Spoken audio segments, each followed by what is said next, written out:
سیدنا طلحہ بن عبید اللہ رضی اللہ تعالی عنہ آقا کریم کی بارگاہ میں عرض گزار ہوتے ہیں، یا رسول اللہ صلی اللہ علیہ وسلم، لفظ سبحان کی تفسیر کیا ہے؟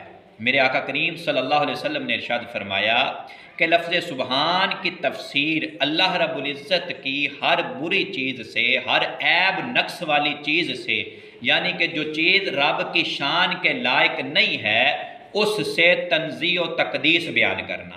بخاری شریف میں حضرت سیدنا ابو ہریرہ رضی اللہ تعالیٰ عنہ سے مروی ہے کہ آقا کریم تاجدار کائنات صلی اللہ علیہ وسلم نے ارشاد فرمایا، کلمتانی حبیبتانی الی الرحمن خفیفتانی علی اللسان ثقیلتانی فی المیزان۔ آقا کریم نے ارشاد فرمایا دو ایسے کلمے ہیں جو اللہ رب العزت کو بہت زیادہ محبوب ہیں اور وہ زبان پر بہت ہلکے ہیں اور بروز قیامت میزان پر بہت بھاری ہوں گے، یعنی میزان میں ان کا وزن بہت زیادہ ہوگا۔ وہ کلمے کون سے ہیں؟ آقا کریم نے ارشاد فرمایا، سبحان اللہ و بحمدہ سبحان اللہ العظیم۔ یہ ایسے کلمے ہیں جو زبان پر تو بہت ہلکے ہیں لیکن ان کا وزن میزان میں بہت بھاری ہوگا، اور یہ اللہ کو بڑے ہی محبوب کلمے ہیں۔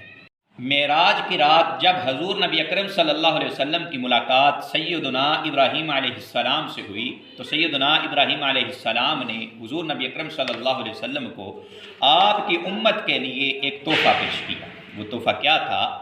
آپ نے عرض کیا کہ اے محمد صلی اللہ علیہ وسلم، جب اپنی امت کے پاس جاؤ تو ان کو میرا سلام کہنا اور ان کو بتانا کہ جنت کی مٹی بڑی پاکیزہ مٹی ہے اور جنت کا پانی بڑا میٹھا پانی ہے، اور اس کی زمین ہموار زمین ہے، اور اس زمین کی کاشت جو ہے وہ سبحان اللہ والحمد للہ ولا الہ الا اللہ واللہ اکبر ہے۔